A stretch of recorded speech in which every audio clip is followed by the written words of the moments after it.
What is up, NPBF fans and coaches, Frontier fam, and anyone who has found this channel? Y'all should know by now, my name's Jeff, and we are here for the first of our NPBF Season 15 playoff recap videos. The quarterfinal rounds have concluded. We now have our top four for the season, and we're here to present you the four battles that got them there. But I am not alone. I am joined once again by my ever-amazing co-host, Alex. Say hi. Hello. This man has been the most consistent this season, and I do thoroughly enjoy having him on with me, so it's always great to have Alex with us here for sure. Oh, thank you. Thank you. So, we're starting off here with quite the banger, if I do say so myself. We got Jason and the Niflheim Nine-Tailers, who snuck his way into playoffs, absolutely snuck himself in, like a thief in the night, against Deshawn and the Bridgeport Sandacondas, after having an incredibly dominant performance all season. So why don't you break down these teams for us, Alex? Well, on the Sandaconda side, we see, well, I think nothing short of describing them as the classics being brought. We got Mega Metacham, Skarmory, Zygarde, Raikou, Arcanine, and Blissey. And on the Ninetailer side, we see Latios, Mega Lopunny, Ditto, Nidoking, Ferrothorn, and Crawdaunt.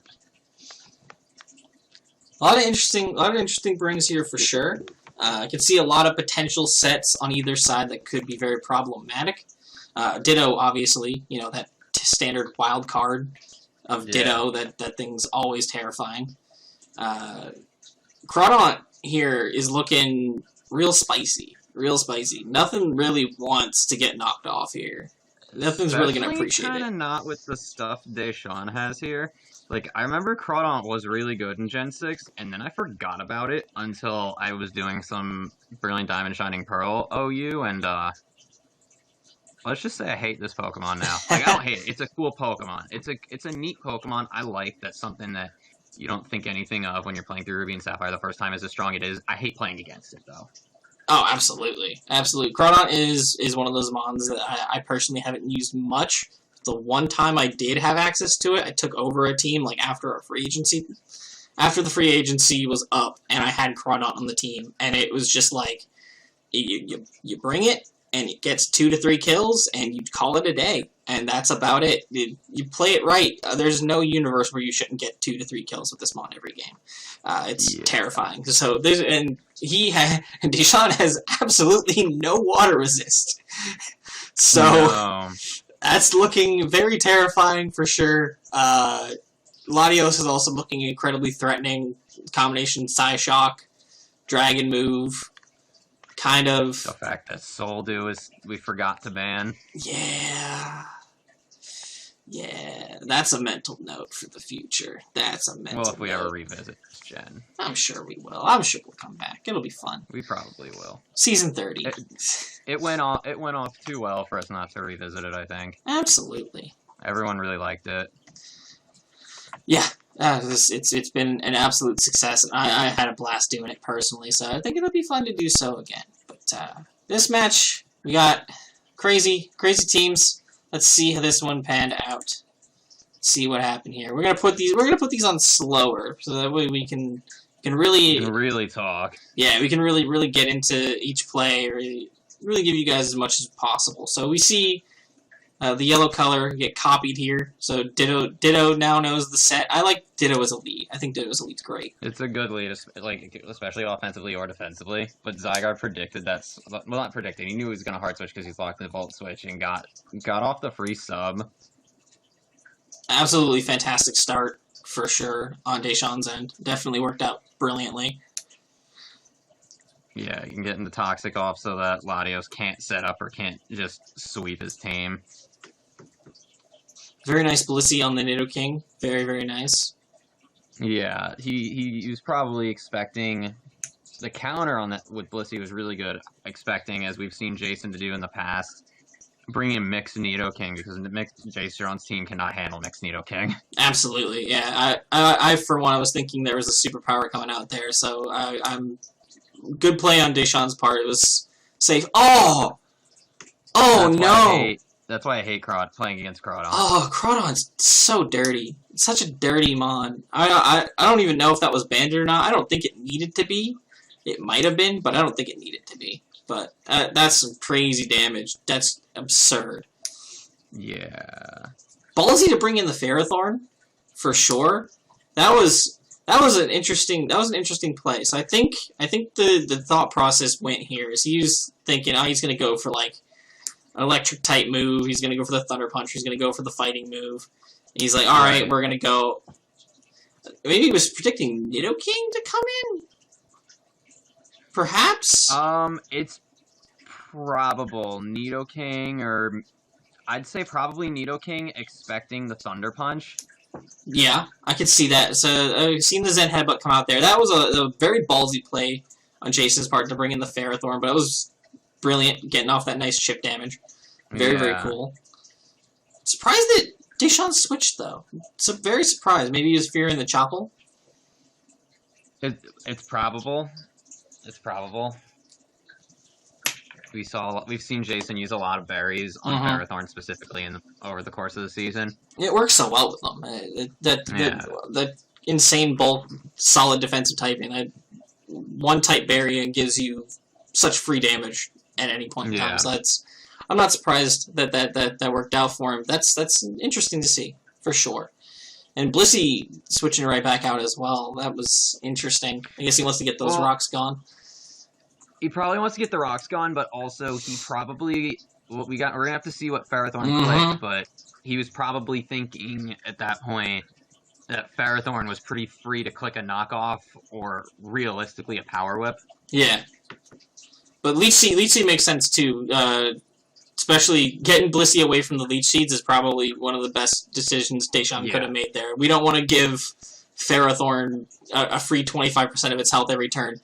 Nice Ice Beam. Very nice Ice Beam there. Ice Beam doing only that little is kind of nuts. That is either it's not like a super invested Nidoking, or that's like max Spadef Zygarde. Like that has to be something along those lines. Yeah, because I've seen Ice Beam from Nidoking just destroy Zygarde, just like one shot. Yeah, 100% as it should. Another kill for Crawdon. Crawdon just claiming him. That's crazy.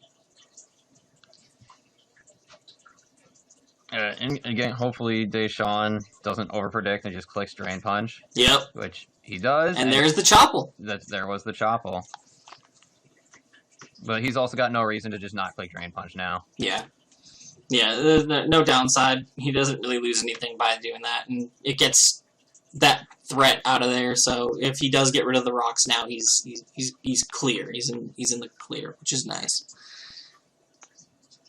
Yeah, Arcanine comes in probably fearing a Psyshock. Yeah. Ooh. That's why he didn't bring in Blissey. Yeah, that's smart. That was very smart. And he couldn't bring in Latios. Not Latios. He couldn't bring in Skarmory on Latios, just in case Jason did have like Thunderbolt or Flamethrower. Yeah, definitely not the safest situation. Getting that extra toxic chip, but yeah, that was kind of essential. I think he needed the toxic chip as bad as you could get it.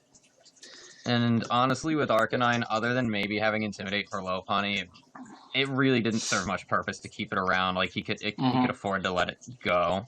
Yeah, I agree. And let something switching cleanly. Yeah, at that point in the game, especially like if depending on if he's carrying there's the Earthquake from the mixed Nido. over Superpower though. But it makes sense. Arcanine and Raikou probably it's a safer thing. Yeah, Earthquake I think covers for the Raikou a little bit better, just in case it's a Calm Mindset. That's true. Because Sub CM just says no to Earth Powers all day, every day. Oh my god. That's ridiculous. That's a Skarmory, sir. That is a Skarm. Skarmory's quicker, so it can just kind of keep clicking Roost. But eventually, be able to yeah, stall him, but he decides to just go for the damage instead. yeah. Oh, you know what? Because if he had roosted, Crawdaunt would have killed it. Yeah. So that was the right move. That was the right call. He had to just hope that Crawdaunt didn't have enough HP for the Breakboard recoil to kill him. That was pretty much all he could do at that point. Oh, that fake out damage is crazy. Yeah, it's... Sean doesn't fake out either, I guess. I don't know. I'm not 100% sure why he didn't fake out. I feel like fake out and bullet punch could have done that. Could have gotten the kill. Yeah, I think that's definitely possible. But I also think even dropping low punny, I'm not 100% sure. Well, let's look at what Jason had left if Deshawn had clicked fake out bullet punch, right? Latios, I feel like we can kind of safely assume, based on the way Jason was playing, it was choiced in some way. Yeah. Yeah, I thought immediately on the first set of damage that it was potentially choice specs. As soon as I saw that 60-some% on Arcanine on the switch in, I was like, that feels choice. That feels specs. Yeah. So I think that in theory, Latios just comes in at that point and just kind of cleans up. Well, actually, after the rocks damage, Bullet Punch might be able to kill. Bullet Punch might do 32. It might, and also Blissey might have been able to stall it out. Yeah. That's a possibility. Obviously, if it comes down to Ditto and Blissey, Blissey's gonna win. Yeah. I think the big thing would have been, Ditto just comes in there, if you fake out Bullet Punches, copies Medicham, and just locks into Zen Headbutt. And I don't think there's anything Deshawn does there. Yeah, that's true. But also, it was going to come in taking, the rocks and the spikes damage. And yeah. So I think he would have had to hope for, Zen Headbutt misses. It's not impossible, but I think you're probably right that the odds are that even if Deshawn had been able to take out Low Punny, that Jason, it was definitely favoring Jason. Although I am curious to see what the calc is for that Medicham versus Low Punny 1v1. I'm actually pulling that up on my phone now. Just so that I have a calc open. I'm just waiting for it to fake load. Out into Bullet Punch. Oh no, Low Punny, that's at 75, 76%. Yeah, so there's no, he max rolls for both are 33.5%, and that's no bulk Low Punny. So he wouldn't have been able to kill with that without a crit. And you know what? With the way Deshawn has talked about how he plays, how he said in his interview, with he knows he probably just knew. Yeah. He probably knew he needed to go for the Drain Punch if he had any hope of winning, and just had to hope that Return wouldn't kill him. That's probably what he was doing. Yeah, that makes sense. Yeah. Further proof as to why Mega Low Punny is one of the most busted megas of all, period, just straight up. Too much damage, man. That's absurd. It just comes in at the end, cleans up. Man, imagine if I had gotten it. Oh, if only. That would have, that might not have been good for anybody else. What a game though. Deshawn, our first upset of the playoffs. Deshawn getting knocked out in the first round after such a dominant performance this season. Yeah, for sure. But also, after hearing from Jason with the coach's interviews, it's not surprising as well though to see him advance with the way he looks at things and the way he's been building and the mindset he has with these games. Definitely, yeah. He's a stellar coach, stellar player, and it shows here. And a really, really dominant performance against a coach who has basically been dominant this entire season. Yeah. I think, like Jason said in his interview, once he got over the hump of needing to readjust to the generation as well as this team that he drafted, that is very much not how he plays. Once things started clicking, it was over. Yeah, definitely. We saw it. We saw it in the second half. That's when he for this whole season. That's when he started dominating, was the moment he started figuring out how these pieces were supposed to work. Yeah. Dude woke up, and he's been an absolute force ever since.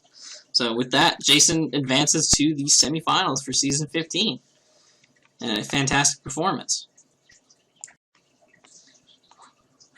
Next up, we have Rennie and the Los Angeles Dark Rise, our forever playoff contender, bringing his Ludicolo Politoed Raincore with his Scizor, Mega Scizor, right? Yeah, Mega. Yeah, Mega Scizor, Talonflame, the Espeon, and the Galvantula against Liam and the Auckland Ambipalms, an incredibly solid coach who has been performing incredibly well since he joined, with his team of Latias, Registeel, Darmanitan, Milotic, Jolteon, and Chansey. And the crazy part is, this isn't even the most disgusting lineup he could have brought. Yeah, Mega Sableye is very obviously not here. Very, very surprised to see that. Definitely would have expected that thing to show up, especially like pre-Mega. It could cause a lot of shenanigans. The prankster burns on things like Scizor, and cause a lot of issues for the team. So I'm very surprised, especially with the potential for webs to come. Oh, yeah. I'm surprised to not have a Magic Bouncer out here chilling. Well, with the team he's got, short of, like, maybe a Scarfed Darm and Jolteon, like, you know, Latias is immune, and then the other three really don't care. Yeah, true. And but one thing that's very clear here is Ludicolo is looking mighty spicy.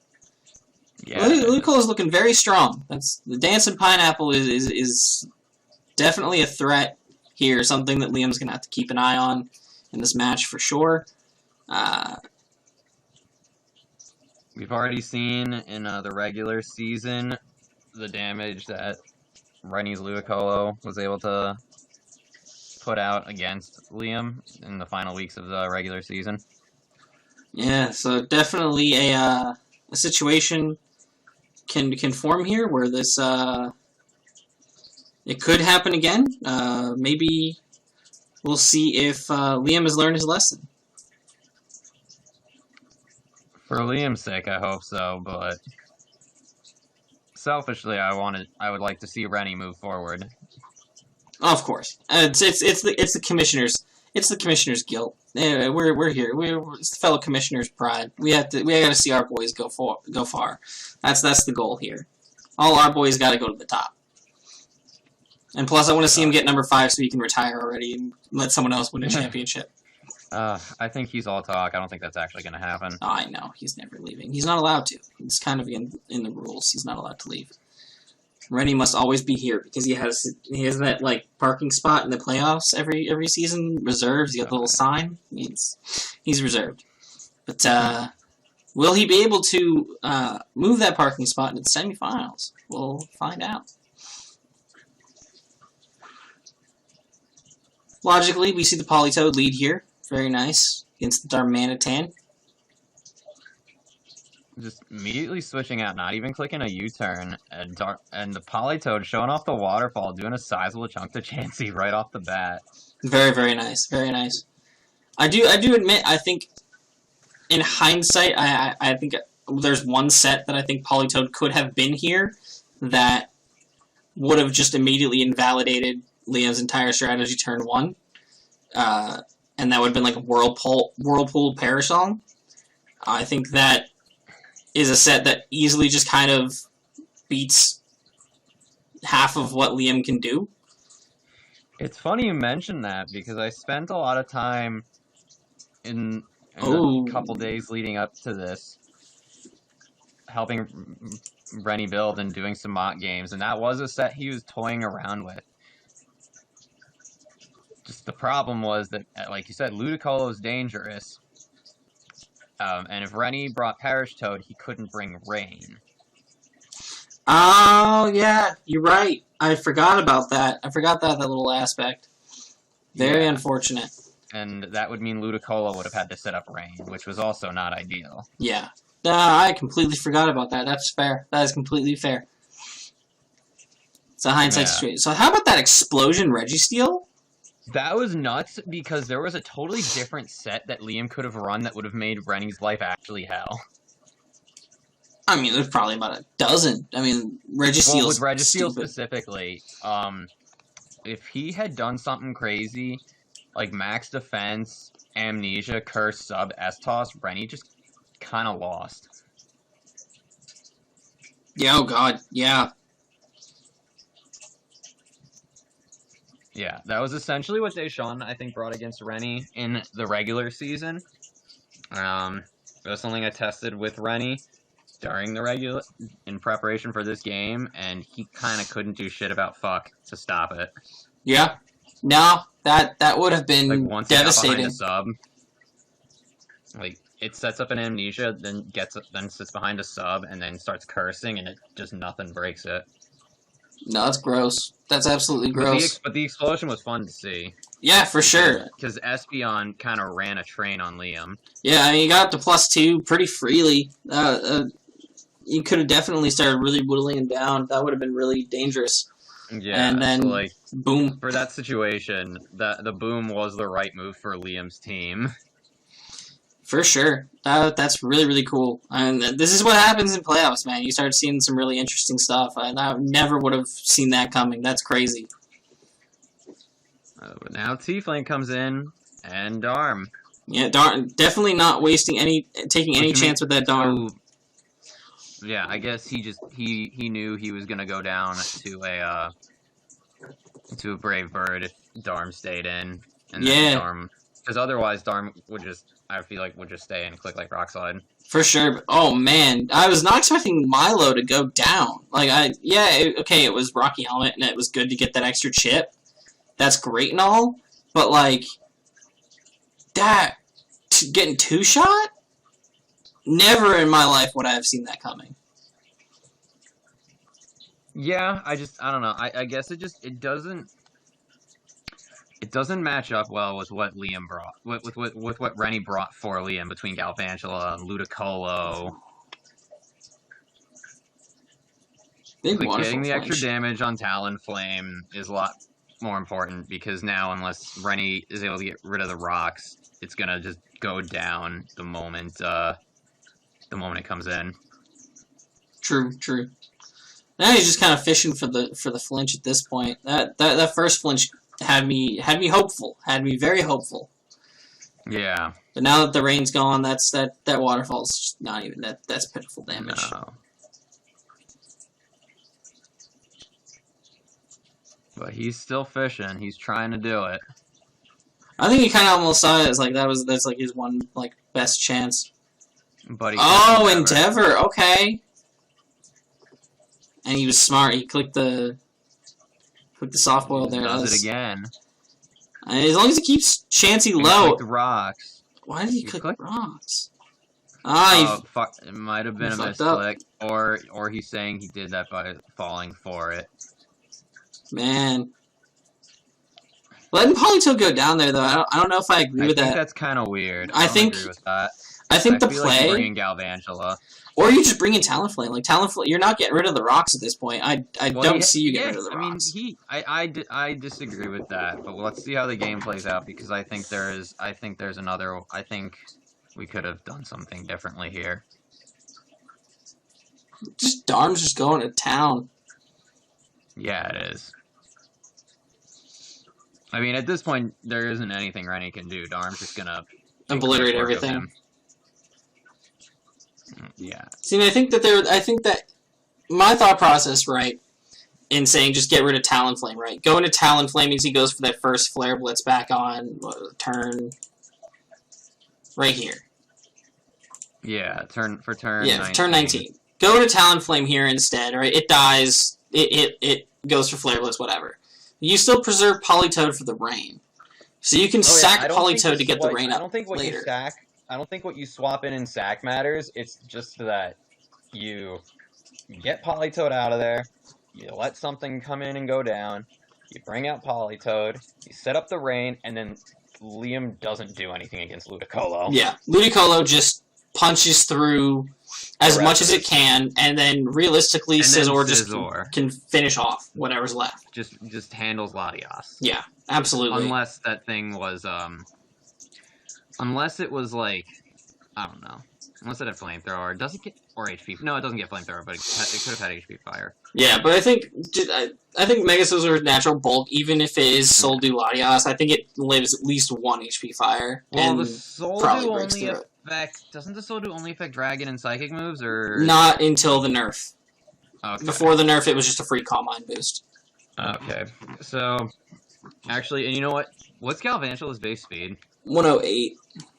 Oh, it's okay, just shy. Maybe preserving that would have been the smarter move, because then it could like do whatever with Latias, but it doesn't. Unless Latias was bulky, it wouldn't outspeed anyway. Yeah, but I think there was a route. I think he stacks Talonflame here, lets Politoed live, get the rain up, Ludicolo, cleans out Darm and Jolteon. At the very least, yeah, at the very least. Or it just gets crazy chip damage, crazy chunks off of everything to the point where Scizor just comes in and clicks Bullet Punch and cleans up. Yeah. I definitely think that was a misplay, letting Politoed go down. I think that was definitely a huge oof. I'm also surprised he didn't click Bullet Punch there. Like, just for the simple sake of getting the Bullet Punch damage off. Like, if he was just going to go down anyway... Yeah, I get thought extra that was chip a bit damage odd as well, but maybe he was hoping that maybe he was just hoping that he would live, or maybe he was a full physically defensive Scizor. I mean, maybe, but at the end of the day, I mean, that's a Darmanitan. Like, I don't think there's a universe where you can build a Scizor that's living that.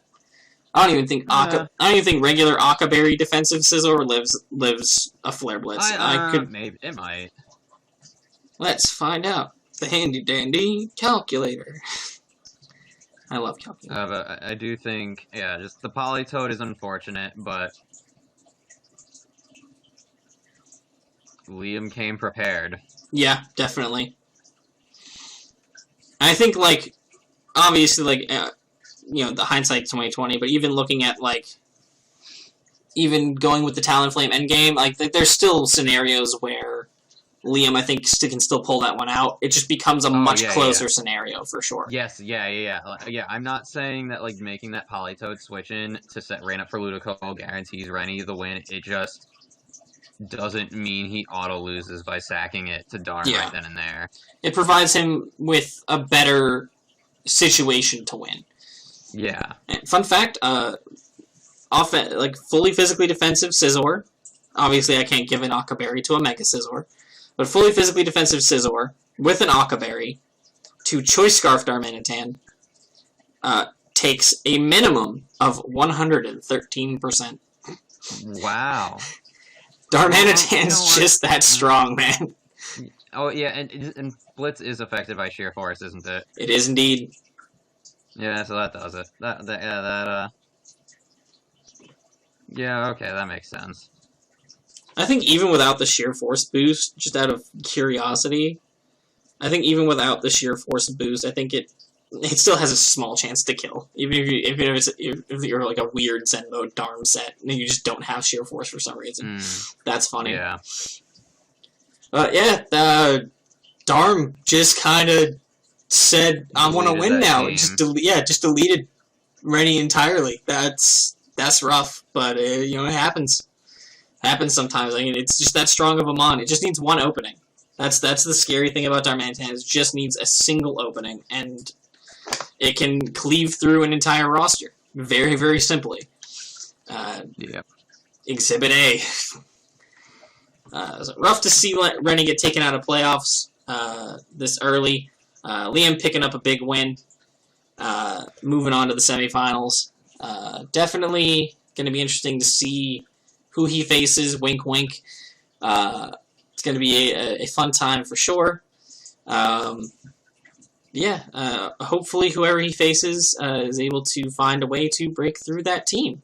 Or else we could be looking at a potential future champion right here. Well, this is definitely a reason why he picked up this team, He's been trying to get that win. For sure. I mean, after last season, going as hard as he did, undefeated regular season, just to lose in playoffs, he's got a lot to prove. He's got a lot to make up for this season. So we'll see if he is able to do it this time. But with that, we are moving on to the other two matches in the bracket. Our next matchup features Anthony and the Windy City Bold Strikers taking on Steven and the Sligo Sandacondas. Will the other Sandaconda team prevail? We'll have to find out. Alex, how about you break things down for us? Well, I mean, before we even look at the teams, you said Jason was the one to sneak into playoffs when really it was Anthony who snuck his way in. You're right. When you're right, you're right. Like, going into week 12, because of the way certain games played out, he had to win his game against Steven, which he did. But then because he won by the 6-0, he jumped all the way up to the second wildcard seed. An absurd final week win. Absolutely insane. Absolutely amazing. So now for them, this is game 3. We all know how rematches go in draft, man. Rematches are terrifying. Rematches are the worst thing. Yeah, I've been in their situation before where my first playoff game is against the person I just faced in the regular season for the final week, and it's not ideal. Definitely not. So let's look at the teams. For sure. Ant has brought Charizard X, who we now know, courtesy of his interview, that he hates and doesn't want to use again. Get it. Clefable, Starmie, Breloom, Sneaselinus, Cavalier. That actually might just be the same 6 that he brought last for week 12. I think it is. Might be different sets, but I think it's the same 6. It might be. And Steven has brought Mew, Rhydon, Gourgeist, Suicune, Gliscor, and Metagross. No Charizard in sight, unfortunately. I was hoping to see one more round of Charizard versus Charizard. Gotta love Charizard versus Charizard violence. It's always a fun time. Yeah.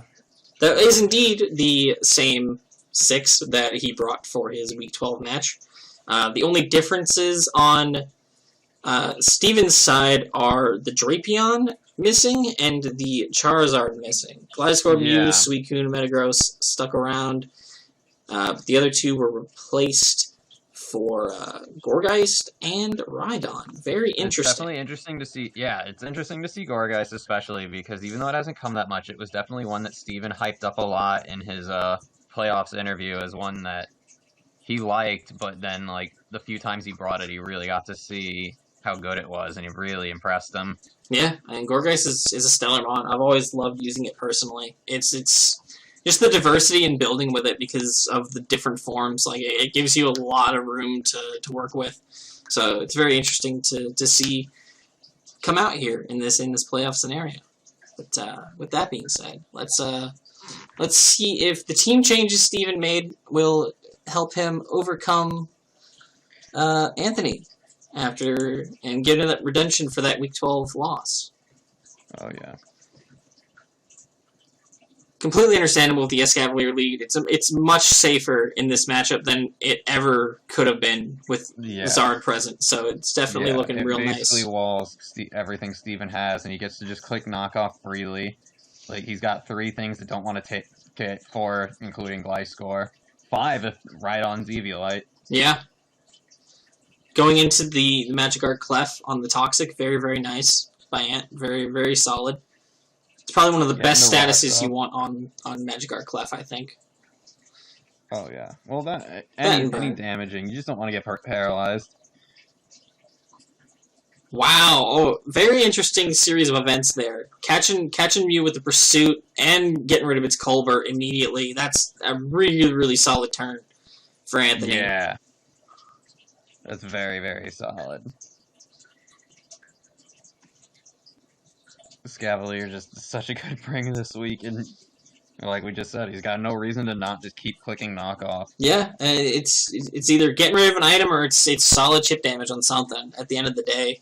You don't lose anything. No. Starmie got the burn. but it doesn't really matter. He's probably Natural Cure. Packing Grass Knot for Suicune's pretty good so that he doesn't get walled out by Life Score if you click T-Bolt. Yeah, very, very solid. Seeing all the ground types on his team, that's a really good bring. I didn't even know Starmie got Grass Knot. Oh, yeah. Oh, yeah. Double Culver on the Pursuits. Twice. Flamethrower on the Gorgeist, too. That's really, really cool. Yeah. People forget the Gorgeist, like, its special attack set's not great, but it's still serviceable, so that's really, really cool to see. This Gliscor is literally just U-turn the Pokemon. Jesus. Yeah, well, I mean, there's no reason for it to stay in right at any point that it comes in besides that chip. That's fair. That's fair. Nice little chip damage and the special attack drop with the Moonblast. Very cool. Very nice, very evil. He's gonna curse him next, I guess. Possibly. I mean, cursed him with the knockoff real quick. Yeah, that's true. If only there were ways we could heal opposing status, you know? Like, I feel like that's a move that needs to exist at some point. Like, if you can heal status on opponents, the only way I think that I know of that is like Purify, I think is the move on Pyukumuku or something like that. It like removes toxic or something, or removes poison or something. I know it exists. I just don't.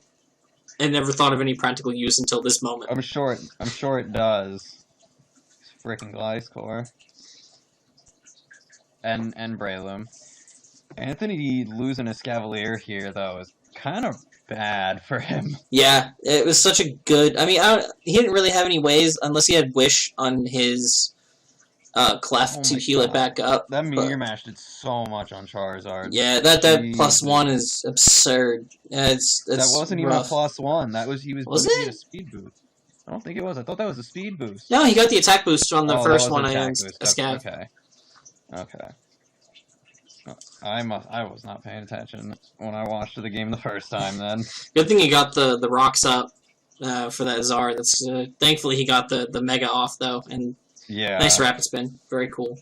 No Natural Cure 2. I'm assuming he's probably Analytic then. I would guess, based upon the fact that he's Expert Belt. He would Analytic, but you know, with Steven's team, I see no reason for that. I think if you can get the extra damage force and switches, that would be nice, but unfortunate.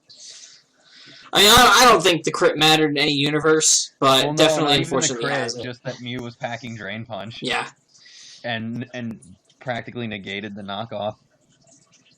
Yeah, and he has the Gorgeist, which basically is a smart bringing. Looking at it now, because it completely invalidates anything that Breloom can do. Breloom cannot break Gorgeist; it's just not possible.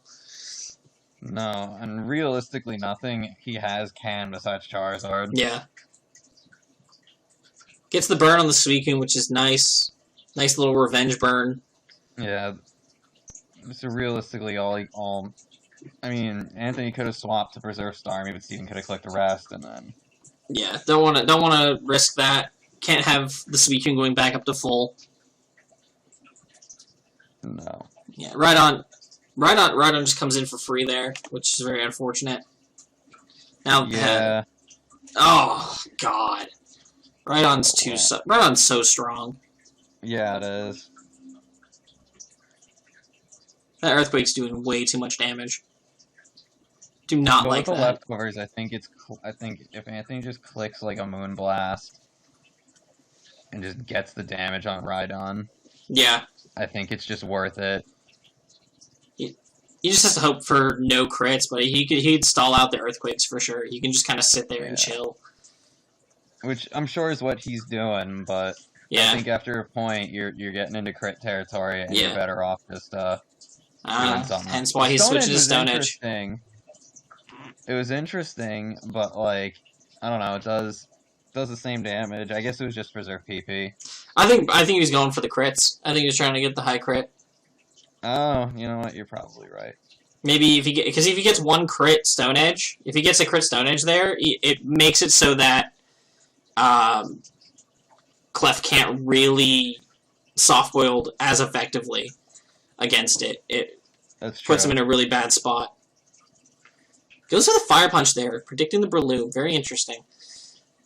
Good bring on his part, for sure. Now he goes Great Breloom. if Anthony had stayed in and just clicked Roost with Charizard. Yeah, for sure. Ugh. It's so unfortunate because this thing can literally just come in any time, and like Man, it was very unfortunate that he lost his Cavalier and Weavile before this thing went down, but that was certainly Steven's plan. yeah, worked out. It worked out amazingly in his favor, and there's not really much. Yeah. It's a tough situation because like he has to get Zard in on this thing, but I don't see a world where Steven allows that to happen. No, like it would basically have to be Anthony is just down to like only Charizard and he's just running a train. Yeah. Maybe not even just down, but like, you know, he's boosted and you just dropping Mons. Wonder if Blitz had a chance to kill from that range. It might have. It might have. But then again, yeah, it might have, you know, resists and everything. Interesting. Would have been interesting to see if he could have taken the Gliscor out there, but Rock's getting taken care of by the Mew. Might as well just remove them. Goes for the Earthquake first. Predicting the Charizard, probably. Yeah. Rock's going back up. I don't know if that's like... I don't know if that was the play. I don't know. I really don't know if that was the play there. Well, I think he's probably thinking that Clef can just, like, stall out Metagross. It's just weird. I don't know why Steven's not clicking the Meteor Mash. He's probably just fearing a switch. He just wants to catch something. Oh, no. Or if he was fishing for a flinch. That's rough. That's rough. That's unfortunate. But Anthony's still going. Yeah. And now he goes for it. Now that he can. Feel like, yeah, I guess that was probably correct. I would have said I feel like the safe move there was roosting, but EQ probably would have done some crazy stuff. Yeah. Why not Blitz? I'm pretty sure Blitz killed. Blitz would kill, but then he dropped Zard. Yeah. And he needed Zard for Gourgeist, for the Gourgeist. Damn. Aerial Ace on the Gliscor, good bring. Damn. Close game, very close game. Very close. The Gourgeist was such a brilliant bring, and he played around it amazingly.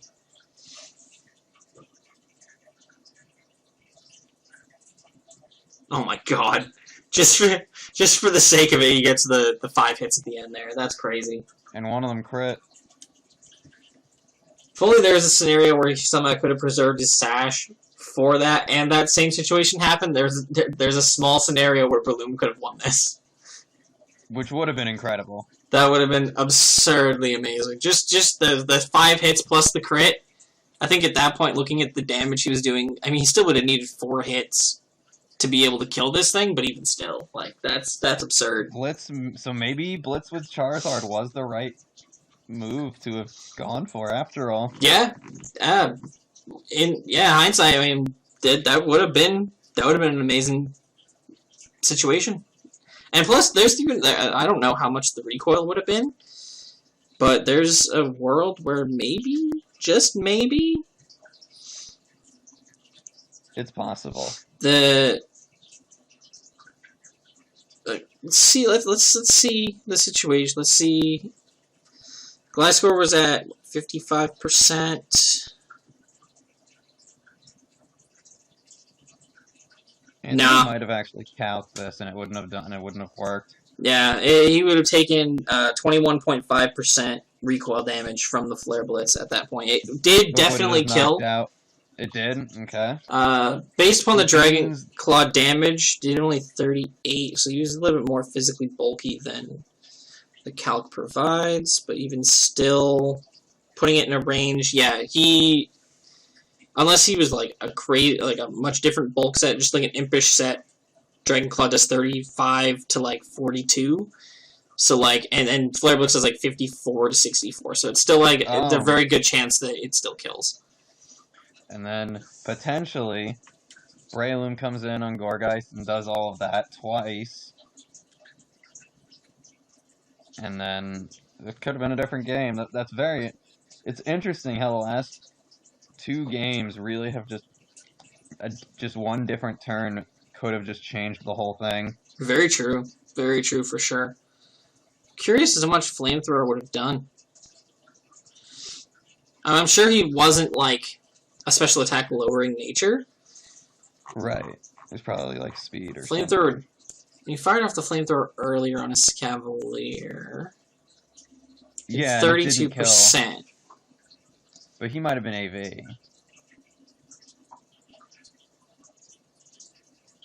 He might More have been than AV, likely. And S-Cavalier also has base 105 special defense. Yeah. Just go max HP, Assault Vest for rough purposes.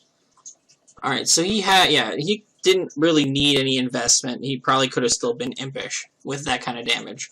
So, in theory, right, Breloom, if it's just max attack, max speed, right, it actually has a chance to live. It has a chance to live 2 Flamethrowers. Interesting. Because Flamethrower, based upon the calc, if it's like an impish set, does 42 to 51. So there's rolls that exist that Breloom technically just wins this game, which is crazy. So it's obviously like we have the benefit of hindsight. We get to look back on it and be like, yeah, I mean, you could have done that, but you never know. But very, very cool, very, very cool stuff there for sure. Just to see that scenario potentially be an option. Insane. But Steven pulling out the win. Redemption win for him, because I believe hasn't Anthony beaten him both times this season? Yeah. Very, very cool. So he finally nabbed one on Anthony, and he nabbed it against him in a situation that mattered most. So very, very cool for Steven. He's been an amazing addition to the league this season, coming up from D-League. So he's proven why he won last season of D-League for sure. He's definitely proving the skill is there, 100%. Oh, yeah. He's top notch in my book. But with that being said, I think it's time we move on to our last quarterfinal game, and one that I think we both are a little bit more invested in. Yeah, you could say that. Now, Alex, for our final quarterfinal game, it's you and me, man. Yeah, it is you and me. And what a game it was, let me tell you. One of my favorite games that I've played this entire season, I'd personally say. Definitely top notch. A good one. It was definitely one of the... Well, once we clicked go, once we hit turn 1, it was definitely one of the tougher ones that I had for the season. Absolutely. So, let's break down each other's teams. Let's go over what we brought. So, quickly... without going too in-depth yet, we'll go in-depth as the game goes on. I brought from left to right, we got Wise Glasses, Volcarona, with Quiver Dance, Flamethrower, Bug Buzz, HP Electric. I got the Black Sludge, Full Spadef, Skuntank, with the Aftermath, Toxic Protect, Flamethrower, Poison Jab. We got Power Herb, Defiant, Thunderous, with Bulk Up, T-Punch, Superpower, and Fly. Assault Vested Dawn Fan with Rapid Spin, Earthquakes, Knockoff, and Play Rough. Porygon Z, Life Orb, Adaptability, Tri Attack, Return, HP Fire, and Agility. And then a mostly specially defensive Mawile with Citrus Berry, Intimidate, Knockoff, Super Fang, Iron Head, and Stealth Rock. Interesting. There was no Sucker Punch on Mawile. Good to know. Not that it matters. And on my side, we have the usual Sylveon set. I'll say it, but I don't think we need to, I think we know. I think we've all learned. Leftovers. Electivire, fully offensive, but with an AV. Choice Scarf and Fernape. What do you got? Post Combat, Flare Blitz, Rock Slide and U-Turn, offensive technician Rose Raid had a dual stab, HP fire, and T spikes actually. Interesting. Yeah, because I really didn't think you were gonna bring Skuntank. Fair enough. Completely fair. I mean, he sat on the bench like 8 out of the 12 weeks minimum, probably even more than that. Yeah, I Honestly. really thought that you were gonna be bringing both Blastoise and Donphan, and getting them toxic was my best bet for chipping them down, especially the Donphan. Yeah. And then the last two, we have Standard, Mega Gallade, Swords Dance, wants to set up, do whatever. And then a mixed defense Steelix that was mostly special, just because that thing really is just allergic to special hits. It really do be. This specs. And it needed to wall PZ. Yeah, fair enough. Completely understandable. Solid stuff. And definitely, like, on paper, like, it all works. I mean, it all works. Scarf, going into the game, Scarf Nape was terrifying for me. I was like, I knew in my head, I was like, I just need to, like, hope that I get, like, the right predictions and get things in on the right turns against that thing, or else I'm just gonna be boned. Yeah, because, like, Scarf Ape for this was one of those things where it's like, oh, it's so obvious I'm gonna bring it, you know, he's gonna know before I even do, but, like, it was one of those things where I basically didn't have a choice, that it had to come, just because you have Volcarona on your team. Yeah, that literally, Volcarona like, didn't come. Yeah, like, the first thing I remember in prep was literally just, like, the thought process of, like, no, like, okay, Scarf Ape, how do I deal with this? Like, what are my options? What kind of things do I do to deal with that? How do kill Ape? Yeah, I mean, realistically, also, it needed to come for Thundurus. Even if you were Prankster and clicked Thunder Wave, I could still probably click Rock Slide. Hoopa, too, in case you were Scarf, just because click U-turn, and then I don't have to worry about Hoopa anymore. Remove it from existence. Yeah, just straight up. Yeah, definitely. It's a set that works, and there's a good reason why it works, because it's effective. And you had exactly the moves you could have needed to prosper in this match, for sure. Like, it was a situation where, like, you had everything covered, I think. I remember the Evire had stuff to deal with Volcarona. Like, Volcarona was never setting up a Quiver Dance against this team. There was no shot. But if I gave it the opportunity, I just didn't win. Yeah. That's why the Quiver Dance, that's the sole reason why Quiver Dance even went on my moveset, was like, I know he's not going to let me, but if somehow I can force a scenario where, like, I can make that happen, then I'm good. I'm good. I'm zooming. But, like, it was something that I had to really force to happen. Because there was no world. Realistically, you need two in order to stop. You would have needed two in order for my team not to be able to deal with it. Yeah.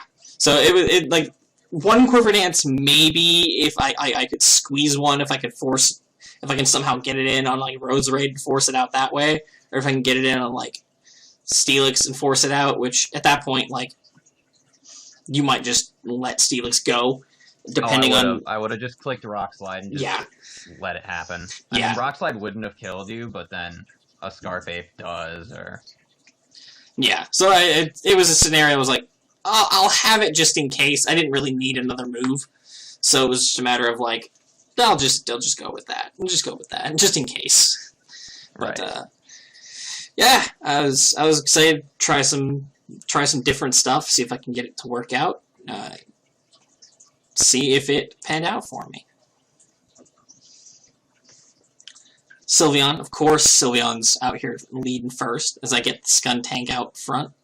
Yeah, I didn't really, I wasn't 100% sure what to lead. Like, if you had Hoopa, I would have just led Ape, but I figured at that point Sylveon was the best choice. You getting the poison was unfortunate, but. Yeah, that poison definitely hurt. Definitely made things a lot easier for me to deal with. Yeah. Getting the flamethrower. Obviously, I was gonna switch, but, like, Steelix, I knew Steelix was gonna be able to eat it up at least a bit. Yeah, I just wanted. The only reason I had the flamethrower was, like, potential burn, obviously, but, like, it just needed something to be able to, like, chip the Steelix realistically. Because I knew Steelix was going to be a great switch into it, so it was kind of necessary. Yeah, at this point, I was already kind of like scrambling at this point because Donphan realistically was just something that my team couldn't deal with unless I like swapped in on a rapid spin, which I should have probably swapped into Rose because he didn't have Blastoise, and Rose was kind of useless against this team. Yeah. Yeah, looking at it, Rose doesn't really do anything to like... No, because Rose was really only here for Blastoise and Donphan, so I think switching it in onto that rapid spin, but I think with the calc, I was like, there's no way I'm... Yeah. But I should have just done it anyway. Yeah, take the risk at some point. Again, Donphan and Blastoise. Yeah, I mean, as soon as I saw it, I was like, oh, that makes sense. That's logical. This poison, I think, hurts just as much, if not more. Honestly, it hurt worse because it made it so that I had to get Gallade out of there just because of Aftermath. Yeah. Which... yeah, if you didn't have the poison, then the Aftermath would have been okay. Yeah, but at that point, like, taking the poison plus the Aftermath, that's a free 37% you're taking next turn no matter what. Like, that was not worth it. And if I had read do you know if that was a roll? Because if it wasn't, then that was stupid of me not to preserve Steelix and bring in Rose. Because if it was a roll, I think that was a roll since you weren't max offense. Which roll? The Earthquake? The Earthquake on Rose. I believe it was. I believe we looked into that. I know. Like it was a roll to kill if you were max attack, adamant, whatever. It was 172 adamant versus Rose Raid, and you weren't anything special, right? You were just like. No, well, I don't remember if I had HP investment or not. Might have had a little bit. Let's actually see. But if I did, it was minimal because most things were only really just trying to outspeed Hoopa. But I may... I had 80 HP, that's it. 80 HP, okay. Let's take a look. There was no roll to kill then, I think. But yeah, with 80 HP, there was no roll to kill. Does 81 to 96 from my Donphan. Okay, so... And I forgot, at the beginning of this, did you say you had Ice Shard? I did not have Ice Shard. So, switching Rose in and preserving Steelix would have been smarter just for possibly having Steelix since you still have Porygon Z out, and one of the reasons I brought Steelix was to wall Porygon Z. Yeah. Definitely, it's definitely a hindsight situation, like, obviously seeing the sets after the fact, but... Yeah. Like, you couldn't have taken the chance with that. I think when I was calcing against Steelix, I was like, oh, he's offensive, and I don't think I spent enough time trying to figure out down to the EVs you were, so I just figured you were just fully offensive. I believe that was what happened there. Yeah, I think so. Which completely makes sense. Like, at the end of the day, you kind of had to play it safe. Because this was the matchup we're looking at right now is one that I had tried to force. Exactly. So, you gotta do what you gotta do. Yeah. We get the Mawile in here against the Rose. HP Fire. I'm very surprised that the HP Fire did that much, knowing that you were basically specially defensive. Yeah, I was max HP, 228 Spadef, so that was like a... I don't know what that means for the roll. I don't know if that was a roll. Well, if you weren't Spadef, it wasn't... It just would have OHKO'd you. Yeah. So we see the Assault Vest came into play for Fire, because it was there for Volcarona and for Thundurus. Yep. Ate that real nice, too. For sure. But even with the wide lens, it was kind of shocking. This surprised the heck out of me, because I didn't think you were going to go physical at all. Yeah, that was a roll. If I remember correctly, it was a roll. And, definitely unfortunate. Also, yeah, the big thing that came out there is when I calced it, the initial calc defaults to Hasty Nature, which you were not. Yeah. Because the default set is a mixed one. Yeah. So it's a hindsight thing where I definitely should have clicked Bulk Up there. 100% should have clicked Bulk Up. Would have been able to live that and been able to kill Evire, but it's not it like... wouldn't have mattered too much because Infernape would have come in. Yeah, Would exactly. have come in, clicked the Rock Slide. And even with a bulk up, I wasn't taking that. No, not after the Ice Punch. Yeah, so it was like, it would have been cool to not just die to the Evire and at least let the bulk up do something, but it really didn't matter in the long run. For sure. So, it's fine. It's fine. But we got this situation. Nape's going to lock into Rock Slide, of course, obviously. And then PZ comes in. And I should have just sacked it. But I didn't think you were going to click Agility. Yep. I figured you were going to be Specs. I had Specs for one period of time. For like a brief period of time, I looked at Specs, and I just noticed it wasn't consistent enough at being able to break through Sylveon. So it was a case of like, I had to run this set in particular with the return, just to be able to break it. Yeah, and this is where, like, if I had sent Rose in on any of the turns where Steelix was against Donphan, this might have gone a bit differently, because then Steelix just walls this. Yeah. Yeah, if Steelix had been preserved, definitely, like... I did have the HP Fire, but it just doesn't do enough in the broad scheme of things. Especially with a mostly special Steelix. Yeah. Fun fact, I did run the calc on the side just for the HP Fire against my Mawile set. It was like a slight roll to kill. But like it was so heavily in your favor at that point after the Giga Drain damage. I know for a fact that if you were just physically defensive Mawile, that did over 100%. Yeah, you had an 81% chance to kill from the range that I was at. So yeah, that was like a. It is what it is, but yeah. I'm also curious what would have happened if Mawile had been able to actually get Toxic Spikes out on, and then Porygon Z took the damage. Yeah, that would have been huge, because like between the Life Orb chip and the Toxic Spikes, I probably would have there with the 12%. Yeah, honestly, probably would have died because I was in for. I came in 4 turns. 4 turns. Yeah. No, more than 4, because you would have had to set. You were in for 5 turns because of the agility. 1, 2, 3, 4. But you would have taken 48%. You would have taken 48% by the last turn. Wow. Which means you still wouldn't have won. I basically needed to pack Mach Punch on Infernape. Yeah. Wow. Crazy. It's what it comes down to sometimes.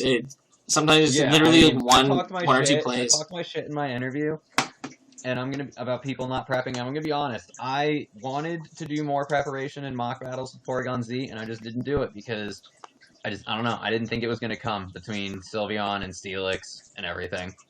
Yeah, and that's completely understandable. Return. But I talked my shit. It was something I wanted to prepare more for. I didn't do it, and it beat me. Yeah, it happens sometimes. I'll take the L on that one. I didn't listen to my own advice.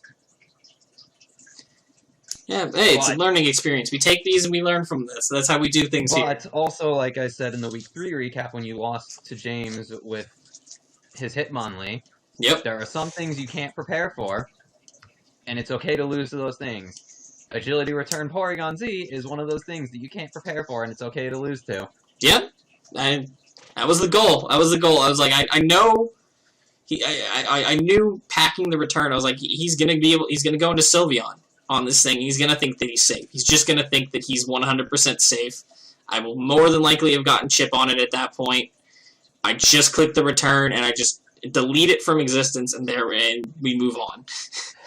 If Gallade had maybe, if only its defense was more like its special defense, like. Flip that, like, Gardevoir, because Gardevoir is more specially bulky than physically bulky. Make Gallade more physically than specially, and then that might have actually changed some stuff right there. Maybe. Return probably wouldn't have done that. I mean, it would have definitely taken less from the Poison Jet from Skuntank, for sure. Yeah. But that's all incredibly hypothetical. Realistically, I needed to not let Steelix go down, which was a mistake, knowing... you brought PZ, and one of the reasons Steelix came was for PZ, and I still let it go down. And that was just bad on my part. Yeah, but I mean, hey, yeah, it's obvious hindsight, like looking at it, like Oh yeah. Like looking at the situation like you were in, like you still I had. didn't have anything that could come out that could switch into Donphan. Theoretically, I needed everything else. Yeah, for sure. I needed Sylveon. Because I was assuming you were still going to be a special Thundurus. I couldn't bring in Ape and Fire. As far as I knew, you were a set that had a chance to kill Rose. I couldn't bring in Gallade. Theoretically. I actually probably could have just brought in Gallade. Mm-hmm. But Gallade would have gone down too. Yeah. But you know, at the time I felt I needed to preserve things, and you know, short of an agility Porygon Z set, I was still pretty confident that I had everything to deal with it without Steelix. Yeah, absolutely. Because if I was a choice set, like if I was a choice either way, then it was done. Yeah. So, if I'm Scarf, Nate still outspeeds me and finishes me off. If your at specs, any point. Gallade does the same thing, so does Ape. Yeah, so at the end of the day, like, it was, with that, like, obviously, hindsight, we see, like, yeah, obviously Steelix should have stayed, but, like, in the situation, thinking, like could it be, like, really specs or choice in some way? Yeah, exactly. I knew Donphan was a problem, like, going into this game. Yeah. Especially if it was offense. If it was special, I could deal with it a bit better. And not special. If it was more bulky, I could deal with it, but offensive Donphan was something I knew I was going to struggle with if he brought. Yeah. No matter what. And you had too many hazard options for me to even consider bringing Gyarados. Mm-hmm. Although Gyarados would have been interesting with what you did bring. Also, I couldn't bring in Gyarados because of Thundurus. Yeah. Thundurus was too much of a deterrent, for sure. Yeah, like Thundurus. Realistically, even Volcarona packing Hidden Power Electric. Yep, which I did end up doing. So that was indeed the plan. Because I was like, if Gyarados does come, which I didn't really expect it to, but if it did, I was like, I expected like a bulkier, like kind of a little bit more Spadef or even like potentially AV variant, something like that for Volcarona specifically. I had looked at it. I had considered it for you, but then I saw HP Electric was just going to do too much from you. Yeah, I knew, because that was something that, like, if Volk hits the field, I know that Gyarados is coming in. I'm just going to click HP Electric as it comes in and chunk a crazy percentage of its health, and then at that point it's like I'm at that point you have to be bulkier, so I'm obviously still going to be faster. So it's like I had actually when it came to Gyarados, I had actually considered bringing a Dragon Dance set, but again, Thundurus. Yeah. Prankster T-Wave, I really couldn't do that. Yeah, it's understandable, for sure. It was a hell of a game, though, for sure. I mean, like, yeah. Absolutely. Short game turn count, but, like, that was a long game into the actual play time. It was the most nervous I was playing it, just because I wasn't expecting Skunk and I wasn't expecting PZ. Dude, I felt like I ran a 5K again after this game. I was sweating so hard. I was like, my heart was shaking. It was a mess. I was a mess, dude. Easily once we saw the team preview, this was the least confident game I had. Yeah, I was terrified from start to finish. I was like, I knew what I had to do. I knew what was necessary, but like, it was getting to that point and getting that situation right to work out in my favor. And even still, it was like, what scared me most, especially near the end there, is like, if you had been able to break through me with, like, if you just click something like Flare Blitz on Nate at the end there against Volcarona, I was screwed. Yeah. I was screwed. If I had calced some things, then yeah. Because I needed you to not be at 100%. Yeah. Because I actually almost didn't run Rock Slide. I almost just brought something else, and that might have been Mach Punch. I couldn't tell you. Might have been Earthquake. But I wasn't going to bring Rock Slide, or rather, the plan was never to click Rock Slide and Volcarona. There was a time. But then I remembered that Volcarona gets Psychic. Yeah, it does. So if I didn't bring a Scarf, or if I did bring a Scarf Ape, but I clicked Flare Blitz, because Flare Blitz doesn't kill unless it was life orbed. Mm-hmm. You could just click Psychic and then I'd be done. Fair enough. And I figured, well, it's Jeff I'm playing, so he's definitely going to do that. Yeah, I mean, appreciate the respect in that sense. Obviously, like in hindsight, I didn't have the Psychic, but I get what you're coming from for sure. You didn't get the setup, and my team made it impossible, and I didn't exactly need to run a Scarfed Infernate. Yeah. Yeah, for sure. But I don't know. I figured there was just too many threats. My team decently handled Sceptile, but I needed it just in the back of my head. It's like, well, U-turn will hurt it a lot. Mm-hmm. It felt so weird prepping and not bringing Sceptile. It felt so weird. I was like, I knew you weren't going to bring Sceptile. Yeah. I knew you wouldn't bring Sceptile. Yeah, from Team Preview, I did. Volcarona were awful for you to bring, but I knew you had to bring one of them. I knew you.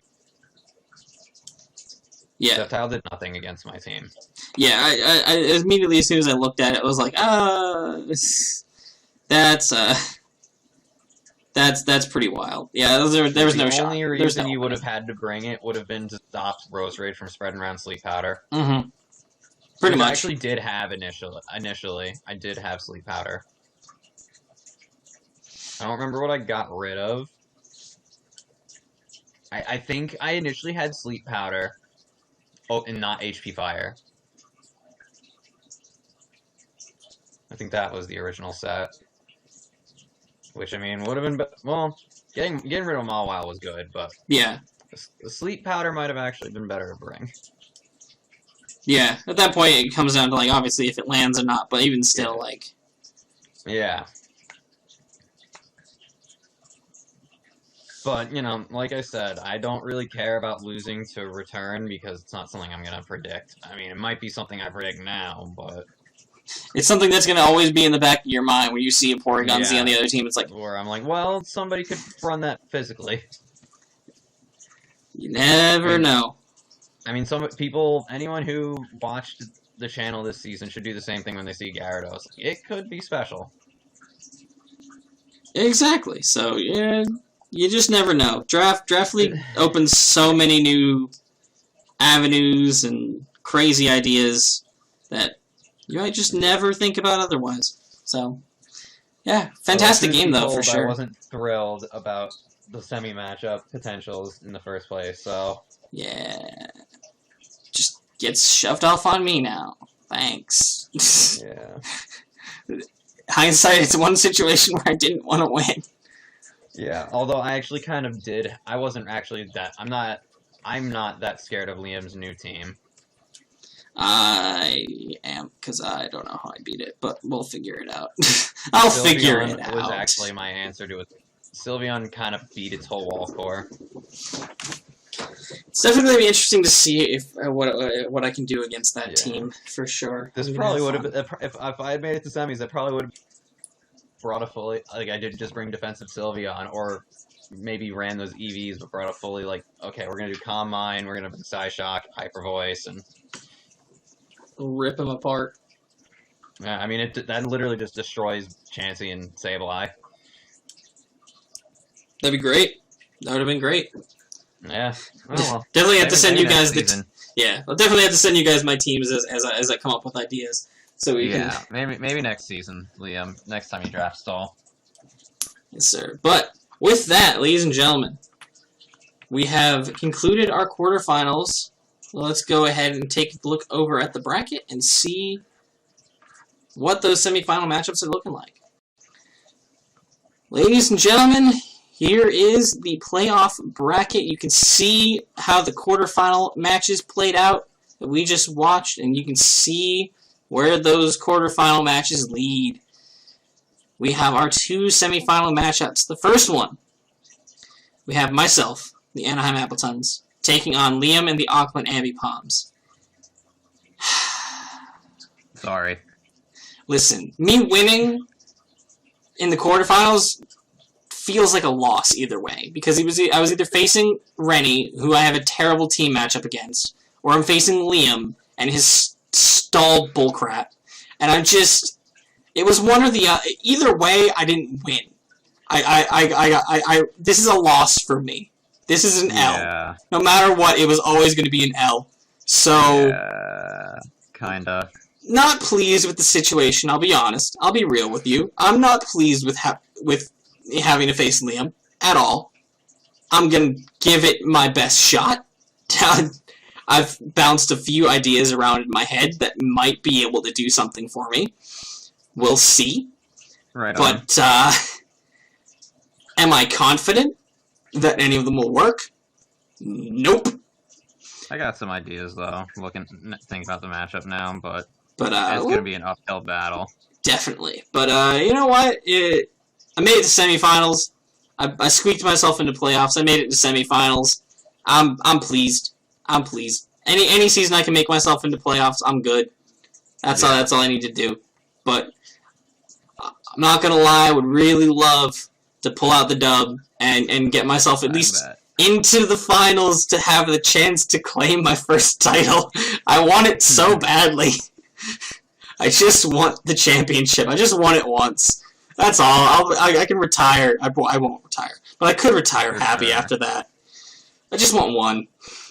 Everyone else has one. Everyone else is getting one. They've gotten a D-League one, or they've gotten a Main League one. Or everyone else is getting one. I just want one. That's what I need. Just give me one. Liam, can you throw the game? Get me into finals. Give me a shot. Please. No, it'll be fun. It's going to be an interesting game, though. It will be. Gonna have to pull out a lot of interesting stuff to try to battle through everything that he's got going for him. So, yeah. Definitely going to be interesting to see how this pans out. So I'm looking forward to it. Alex, why don't you break down our other matchup? The other one, we got Steven and the Sligo Anacondas going against Jason and the Niflheim Nine Tailors. One of those being an upset. The other one, pretty much expected. I think, it's kind of hard to predict how this one's going to go, because Jason has been performing so well the back half of the season, and he's kind of figuring out how to use his team. And now we are joined by Nate as we discuss Steven versus Jason. If he can comment at any point while I'm breaking this one down. But the thing about this, right, is that short of like Metagross, what does Jason have that not Jason, what does Steven have that deals with Mega Lopunny? The answer is nothing. No. Mega Lopunny can realistically just kind of clicks buttons against this team. Wrecks this team. Yeah, and like he doesn't Gliscor have great switch-ins. Yeah. Because it gets Ice Punch. Yeah, no, in theory, on paper, like, Lopunny just clicks buttons. It's not even like, so if I remember correctly, it works out nicely this way. It's not even like Gardevoir is a safe bring either. Because Scarf Gardevoir... Unless it's Scarf. Nope, no, Scarf Gardevoir doesn't even outspeed. Oh, it doesn't. I thought it did. Scarf... 90% sure it does. I could be wrong, obviously. Because Gardevoir is a base 80 speed. No, you're right. You're right, because Lopunny's the 130... is the 136, and Gardevoir base 80 would make it like a base 20. Base 120. Like, if the math is right, it actually... Nope, never mind, I was wrong. I was thinking incorrectly. Oh, okay, so it just barely... outspeed. It does indeed outspeed, but even still, it's not safe, because you have to like, lose something, or, like, predict the switch in which, 9 times out of 10, Lopunny's coming in on a free switch. Lopunny's not coming in hard. He brings a bulky Mew, that would work. Yeah, but like, it's unfortunate because he's pretty much pigeonholed into doing that. Taking damage. Yeah, that's true. That's very true. He's pigeonholed into that situation. It's like he's basically. It's going to be a tough battle for Steven, that's for sure. Yeah, he doesn't match up well. No, because of Lopunny, and then he's got the other fat things like Slowking and Ferrothorn. Which he doesn't break very effectively either. Not the combination of the two. No. Question for you gentlemen. are we guaranteed a new champion? We are. At this point, we are guaranteed a new champion. Yep. There's no shot that we have a repeat champion this season, which is pretty cool. Granted, hilariously enough, we only had two returning champions going into the playoffs, and they were both on the same side of the bracket. So there was a chance that One of us would have. Yeah, there was always a chance that we had one, but we also, at this point in time, we only have 3 former champions in the main league. Really? Holy crap! Myself, Rennie, and Jesse are the only former champions. Huh. James retired. James retired. Anthony's opponent from the very first season, unfortunately, was Dave. Oh. He is out of here. We never recognized that was never mentioned for Dave that he was no longer recognized. Like even when he came through and returned for a year, we never recognized that he had the title. No one ever spoke about it. Yeah. Actually, is it the Dave I'm thinking of? Oh, we're thinking of different Dave. Because you wouldn't say I know both unfortunately. Daves. Yeah, I only know one Dave here, so we're thinking of different Daves. Yeah, it was your Dave. And actually, yeah. And the Wellington Whirlwinds haven't been with us for a good couple years. Yeah. Mm-hmm. Wow. And what's his name? Ricky. Ricky is no longer with us. That's crazy. That's really, really crazy. We've gone through a lot of drama and a lot of changes over 15 seasons. Yeah. But we have come out better for it, I think, for sure. So definitely loving it. Definitely loving where the league has come. And new champion this season. It's going to be very interesting to see who pulls it out. 4 very capable coaches going into these semifinal matches. Definitely. Oh, yes. And as for our coaches, we know you're excited for Season 16. We're hoping to make an announcement for what that season's going to be before finals. So that's the goal. We're in the planning process. We're hoping that we can announce it in the semifinals recap video. That would be great. That'd be dope. So stay tuned. Stay tuned, y'all, because it's going to be hype. It's going to be hype no matter what. We got plans. We got plans in the process. We've been discussing, and y'all aren't ready. Y'all are not ready. No, they're not. They're not ready. But with that, ladies and gentlemen, I believe that's in the recap down. We have made it to the semifinals of Season 15. We are about 2 weeks away from crowning a brand new champion in the NPBF, which is incredibly exciting. So, stay hype, y'all. It's gonna get crazier. You thought this round was crazy? Look at who's in the semifinals. Look at who potentially can be in the finals. Those matches are gonna be bonkers. Yeah, they are. So y'all aren't ready for all this. It's gonna be it's too hype for you guys to process. But y'all are gonna enjoy it. So it's gonna be great. So thank you guys for watching. Thank you guys for tuning in. Appreciate all y'all. Thank you, Alex, for joining me. Always. Thank you, Nate, for popping in. Appreciate you. Always. And that being said, we'll catch you guys next week. Peace.